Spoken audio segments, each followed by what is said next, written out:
Hello guys, welcome back to my channel earth mom Dehradun. मैं हूं ज्योति और वेलकम है आप सभी का मेरे चैनल में। आज सुबह से कुछ भी शूट नहीं किया क्योंकि आप जानते हैं कि आज क्या है। जी हाँ, आज थी अष्टमी और आज हमने बहुत अच्छे से कन्या पूजन करी। आप में से कितने लोग अष्टमी पूजते हैं प्लीज़ मुझे कमेंट्स में ज़रूर बताइएगा। सो इसीलिए आज पूरा दिन मेरा ऑक्यूपाइड था, तो शाम को ही ये वीडियो मैं शूट कर रही हूँ। आई होप कि आप लोगों को रिएक्शन पसंद आएगा और कमेंट्स में आप अपनी ओपिनियन शेयर करना बिल्कुल नहीं भूलेंगे। सो आज हम रिएक्शन देने वाले हैं जगत दीदी के ऊपर, क्योंकि जगत दीदी की वीडियो से रिलेटेड बहुत सारे सवाल मेरे पास मेरी लास्ट वीडियो में आए थे। सो मैंने सोचा चलिए उन्हीं सवालों के जवाब से रिलेटेड और आप सब लोगों के दिमाग में जो चीज़ें चल रही हैं उससे रिलेटेड एक रिएक्शन वीडियो हम लोग बना देते हैं। जैसे कि हमारी जगत दीदी लाइव आई थी, लेकिन जगत दीदी अभी तक भी कुछ चीज़ों में चेंज नहीं हुई हैं। उन्हें शायद लगता है कि हर चीज़ का जवाब चुप्पी होता है, लेकिन हर चीज़ का जवाब हमेशा चुप्पी भी नहीं होता। कभी कभी ये चुप्पी काम कर जाती है, पर कभी कभी ये चुप्पी मिसअंडरस्टैंडिंग भी क्रिएट कर लेती है। इसीलिए सही और गलत के लिए एटलीस्ट हमें अपना मुंह खोलना पड़ता है, कम से कम ये बताना पड़ता है कि हाँ ये चीज़ सही है, हाँ ये चीज़ गलत है। लेकिन यही किया इस बार की लाइफ में भी जगत दीदी ने। जब उनसे क्वेश्चन पूछा गया कि आपकी बेटी का बर्थडे था और आपके ससुराल पक्ष का कोई भी दिखाई नहीं दिया, तो उन्होंने बहुत ही स्मार्टली इस बात का जवाब दिया कि कुछ पर्सनल रीजंस की वजह से, कुछ पर्सनल रीज़न की वजह से वो लोग नहीं आए या फिर इन्होंने उन्हें बुलाया नहीं। लेकिन मैं ये चीज़ें यहाँ पे शेयर नहीं करना चाहती। आखिर क्यों जगत दीदी यहाँ पे चीज़ें शेयर नहीं करना चाहती हैं? क्योंकि वो शेयर करें या ना करें, लेकिन यहाँ तक चीज़ें किसी ना किसी रूप में पहुँच जाती हैं। कभी चीज़ें सही रूप में पहुँचती हैं, कभी चीज़ें गलत रूप में पहुँचती हैं। तो इससे अच्छा होता है कि पहले ही चीज़ों को सही सही ऑडियंस तक पहुँचा दिया जाए। अदरवाइज़ उन चीज़ों की अलग अलग तरीके से कहानियाँ ना बने, ताकि इन लोगों को दोबारा कोई कम्युनिटी ना डालनी पड़े कि किसी भी अफवाहों में आप बिलीव ना करो। तो अफवाहों का मौका किसी को दो ही मत, अपने आप ही सब कुछ क्लियर कर दो ना। तो ना तो कोई अफवाह फैलाएगा, ना ही कोई अफवाह सोशल मीडिया पे फैलेगी। क्यों? सही बोला ना। अच्छा, मुझे ऐसा लगा था पहले कि इनके ससुराल वालों ने बच्ची को उसके बर्थडे पे विश नहीं किया, और मैंने अपनी लास्ट रिएक्शन वीडियो में यही बात बोली। लेकिन मुझे कमेंट्स के द्वारा ये पता चला कि पहले बर्थडे तो इनकी देवरानी के बच्चे का था। क्या ये मैं सही बोल रही हूँ कि 30 मार्च को बर्थडे इनकी देवरानी के बच्चे का था और उसके बाद 31 मार्च को इनकी बेटी का था, और ना ही इन्होंने अपनी देवरानी के बच्चे को विश किया और ना ही उन्होंने यहाँ पे इनकी बच्ची को विश किया। सो मतलब कि पहले इनकी तरफ से विश नहीं गई। अब देखो ऑफ कैमरा क्या हुआ क्या नहीं हुआ, ना तो हम जानते ना हम जानना चाहते, क्योंकि हम तो सिर्फ उतना ही बोल सकते हैं और उतना ही देख सकते हैं जितना हम ऑन कैमरा देखते हैं। और ऑन कैमरा हमने देखा ही नहीं, ना तो इन्होंने अपनी देवरानी के बच्चों को विश किया, ना ही देवरानी ने इनके बच्चों को विश किया। और अभी कुछ दिन पहले ये लोग इतना प्यार, इतनी मोहब्बत दिखा रहे थे एक दूसरे के लिए, एक दूसरे के लिए खड़े हो रहे थे, एक दूसरे का सपोर्ट कर रहे थे, एक दूसरे के लिए यहाँ तक ट्रोलिंग भी बर्दाश्त कर रहे थे। इनकी भी अजीब ही कहानी है। कन्वीनियंस के हिसाब से हम साथ साथ हैं, और जैसे ही मतलब पूरा हुआ तो आप कौन मैं कौन। क्यों? वही है कि नहीं है? जिस वक्त पे इन जगत दीदी का साथ सब छोड़ छोड़ के भाग रहे थे, उस वक्त पे अचानक से इनकी देवरानी खड़ी हो गई इनके सपोर्ट में। हालांकि उस वक्त इनकी देवरानी को ट्रोलिंग भी मिली कि भाई आप भूल गई, ये आपकी वही जेठानी है जो आपको इतने सालों से डरा धमका के बैठा के रखी हैं। इनकी मर्ज़ी के मुताबिक आप कभी एक कमेंट इनके नाम का रख नहीं सकते हो। इनकी मर्ज़ी ना हो तो आप एक वीडियो भी इनके नाम के साथ बना नहीं सकते हो। इतना खौफ इतने सालों से जेठानी जी का, और उसके बाद अचानक से देवरानी का अपनी जेठानी के लिए खड़ा होना। हालांकि डूबते को तिनके का सहारा ही काफ़ी होता है। उस वक्त पे तो जगत दीदी के पास कोई भी नहीं था, तो उनकी ये देवरानी उनके लिए तो भले ही तिनका थी, लेकिन इनकी डूबती नैया बचाने के लिए एक हाथ ही काफ़ी था उस समय पे। और उस समय पे जगत दीदी बहुत एहसान मान रही थी अपनी देवरानी का। आप सबने देखा, एक बार भी नहीं, कम से कम 3-3 4-4 बार इन्होंने स्पेशली थैंक यू भी बोला है। यहाँ तक कि कम्युनिटी पे भी उनको थैंक यू बोला है, जिनका नाम ये अपनी दुश्मनों की लिस्ट में ऐड रखती थी कि ये वही लोग हैं जो इनकी खुशियों से जलते हैं। इनके कुछ रिश्तेदार जो इनको खुश भी नहीं देखना चाहते। लेकिन उस वक्त पे जगत दीदी ने, क्योंकि देवरानी जी ने उनको एक तिनके का सहारा दिया था, तो देवरानी जी का ये एहसान के लिए जेठानी जी ने उन्हें कई बार थैंक यू बोला, कई बार कम्युनिटी में उनका जिक्र किया।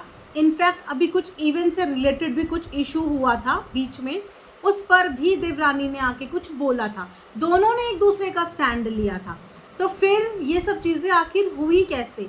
और तो और कुछ समय पहले ये अपनी ससुराल भी गई, ससुराल से वीडियो व्लॉग देवरानी के साथ भी शूट हुआ, इतने प्यार से देवरानी को पैसे भी पकड़ा के आई। तो आखिर इनके बीच में ऐसा हो क्या गया? कहीं ऐसा तो नहीं कि चीज़ें जैसे ही ठीक हुई वापस से जेठानी जी अपने जेठानी वाले अंदाज में आ गई हो? क्योंकि उस समय वो जेठानी से एक नॉर्मल इंसान बन गई थी और अब फिर से कहीं जेठानी वाली आत्मा उनके अंदर घुस गई हो और देवरानी ने देखा हो ये तो फिर से अपने तेवर दिखाने लग गई हैं, कहीं फिर से ऐसे ही कुछ तो नहीं हुआ। लेकिन अगर ऐसा कुछ हुआ है तो इसको एहसान फरामोशी कहेंगे। और इसी एहसान फरामोशी का टैग जगत दीदी के हर एक सिंगल दोस्त ने इनके ऊपर लगाया था कि ये हमेशा कन्वीनियंस के हिसाब से दोस्ती करती हैं और उसके बाद मतलब निकलता तो हम आपके हैं कौन, अपना मतलब बनता भाड़ में जाए जनता। एक नहीं दो नहीं, जितने दोस्त थे सब ने यही बोला कि सिर्फ अपना काम निकालने के लिए दोस्ती होती है और उसके बाद फिर ये टाटा बाय बाय कर देती हैं।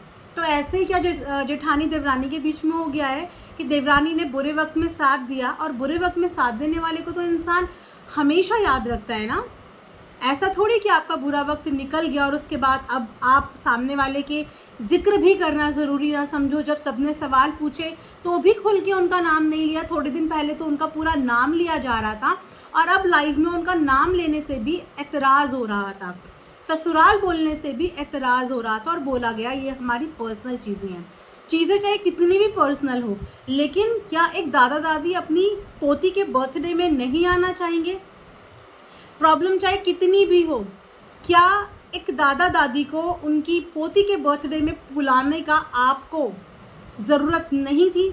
अब कुछ लोग देवरानी जी के कमेंट सेक्शन में ये भी लिख के आ रहे हैं कि आप लोगों को नहीं बुलाया ना, देख लिया आपने और कर लीजिए सपोर्ट, नहीं बुलाया ना, नहीं बुलाया ना। कुछ उनको चिढ़ा रहे हैं, कुछ उनसे पूछ रहे हैं, लेकिन वो चुप हैं, वो कोई जवाब नहीं दे रही हैं। उनके व्लॉग आ रहे हैं अपनी बेटी अपने बच्चे के बर्थडे पार्टी से रिलेटेड, लेकिन इस सवाल का वो जवाब नहीं दे रही हैं, ना ही बता रही हैं कि क्या उन लोगों को बुलाया ही नहीं गया।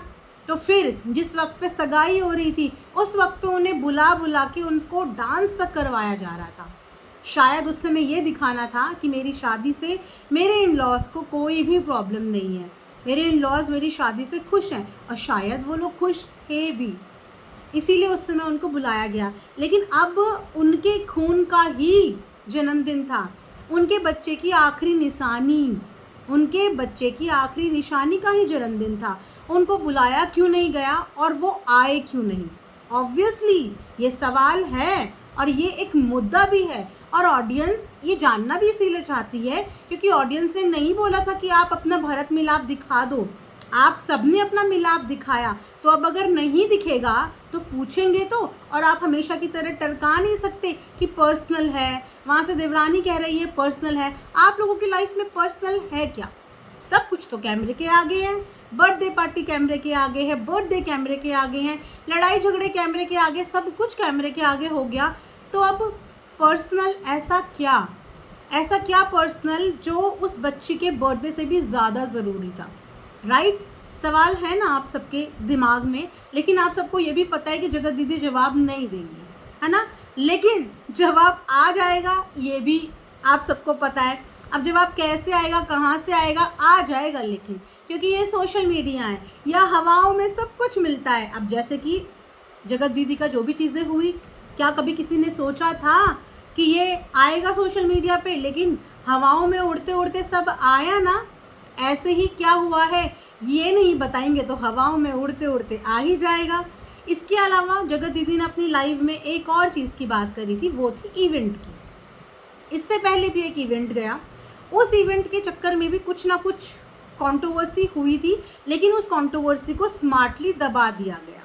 उसके बाद एक और इवेंट है जो कि कलकत्ता में है और सेम ऑर्गेनाइज़र के द्वारा है, जहाँ का इनविटेशन अगेन जगत दीदी के पास भी है। पहले इवेंट का भी था और इस वाले इवेंट का भी है, लेकिन हमेशा की तरह गेस्ट लिस्ट सेम है। उस समय पे उस इवेंट में ना जाने का भी रीज़न यही था कि वो कंफर्टेबल ही नहीं थी उन सब के साथ जाना जो सब गेस्ट लिस्ट में एडेड हैं। अब हमने सोचा कि वक्त बहुत ज़्यादा हो गया है, तो डेफिनेटली अप्रैल वाले इवेंट में हमें जगत दीदी देखने को ज़रूर मिलेगी। लेकिन जगत दीदी ने अपनी लाइव में मना कर दिया है कि वो इस वाले इवेंट का भी हिस्सा नहीं बनेगी, क्योंकि अगेन इस इवेंट में भी गेस्ट लिस्ट सेम है, यानी कि हमारी भोपाल वाली बहू, यानी कि हमारी रोशन वाली बहू, यानी कि हमारे महल जी के फ्रेंड और वही सब ग्रुप जिनके सामने शायद आज भी जगत दीदी जाने में कंफर्टेबल नहीं है। तो इसीलिए जगत दीदी ने शायद उस इवेंट के लिए भी मना कर दिया है। लेकिन हाँ, इवेंट को उन्होंने एक तरीके से प्रमोट ज़रूर किया है कि आप इवेंट का हिस्सा ज़रूर बने, बहुत अच्छा इवेंट है, आप वहाँ पर ज़रूर जाएं। लेकिन मैं अभी वहाँ पे नहीं जाने वाली। तो शायद कुछ लोगों को जो ये एक्सपेक्टेशन थी कि हो सकता है कि वापस से जगत दीदी इवेंट्स ज्वाइन करने लग जाएं, स्टेज शेयर करने लग जाएं या पार्टी शेयर करने लग जाएं अपने फ्रेंड्स के, नहीं अब तो फ्रेंड्स नहीं है, अपने को क्रिएटर्स के साथ, तो नहीं, वो अभी भी कंफर्टेबल नहीं हुई है। यहाँ तक कि इस इवेंट को लेके ना बहुत सारे सपने भी थे कुछ लोगों के कि जब आमने सामने जगत दीदी और जगत जीजा आएंगे तो दोनों के बीच में कुछ बात कराने की कोशिश की जाएगी, क्या पता कुछ सॉल्व हो जाए।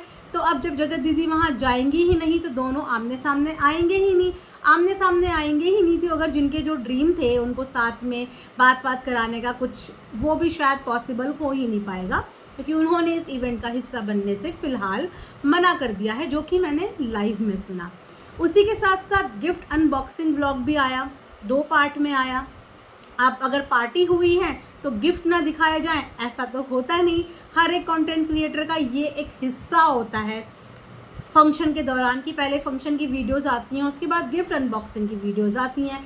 गिफ्ट अनबॉक्सिंग में 2 पार्ट्स में वीडियोस आई हैं, एक में नॉर्मल गिफ्ट दिखाए गए और एक हमेशा की तरह गोल्ड सिल्वर का गिफ्ट दिखाया गया, जिसमें अगेन बच्चे के नाम पे सारे गिफ्ट ऐंठ लिए गए। और ऐसा ही होता है कि नाम से तो आते हैं छोटे बच्चों के, लेकिन अधिकतर उन गिफ्ट को पहन के कौन घूमता है? मम्मियाँ पहन के घूमती हैं, क्योंकि मम्मियाँ होती हैं बहुत स्मार्ट। इससे पहले भी बच्ची के लिए चेन बनाई थी, जो कि अगेन मम्मी के ही हिस्से में आई, और अभी दोबारा से नाम से तो बच्चे के चेन बनाई है, लेकिन वो कौन पहनेगा? वो फिर से जगत दीदी यानी कि मम्मी ही पहनेंगी। तो ये मम्मियाँ बहुत चालू होती हैं। हाँ, लेकिन इसी के साथ साथ जगत दीदी ने एक स्मार्ट इन्वेस्टमेंट करी है अपनी बच्ची के फ्यूचर को लेके, जिस चीज़ को मैं बोलूँगी येस, वेरी नाइस। गोल्ड बहुत अच्छी इन्वेस्टमेंट होती है, क्योंकि जिस तरीके से गोल्ड के रेट बढ़ रहे हैं उस हिसाब से तो ये एक अच्छी इन्वेस्टमेंट है कि अगर आपके पास पैसा है तो आप इस वक्त पे गोल्ड लेके रख लो, क्योंकि आने वाले समय पे यू नेवर नो कि गोल्ड और कितना ऊपर जा सकता है ना। और बच्चों के लिए, बेटियों के लिए चीज़ें बनानी ही पड़ती हैं, आज नहीं तो कल, अदरवाइज़ अपने लिए इन्वेस्टमेंट। तो यस, एक इन्वेस्टमेंट उन्होंने अपने बच्चे के नाम पे जो किया है वो इन्वेस्टमेंट मुझे अच्छा लगा। बेफालतू का खर्चा करने से बेटर होता है कि आप किसी अच्छी जगह पे अपना पैसा लगा दो, जो आपको आगे चल के बेनिफिट भी दे और आपके बच्चों के और आपके खुद के फ्यूचर के भी काम आए। और माँ और पिता हमेशा से यही करते हैं, जिनके भी घर में बेटियाँ होती हैं वो पहले दिन से अपनी बेटी के नाम पे कुछ कुछ चीज़ें जोड़ने लगते हैं। और ये हर घर का दस्तूर होता है, ये हर घर में होता है कि छोटी चीज़ें करके जब तक बेटी बड़ी होती है तब तक माता पिता बहुत सारी चीज़ें उनके लिए जोड़ चुके होते हैं। तो ये था पूरा एक रिएक्शन। आई होप कि आप सबको पसंद आया होगा। आप भी अपनी ओपिनियन मेरे साथ ज़रूर शेयर करना। मिलेंगे नेक्स्ट वीडियो में, तब तक अपना भी ढेर सारा ध्यान रखना। And thanks for watching earth mom Dehradun.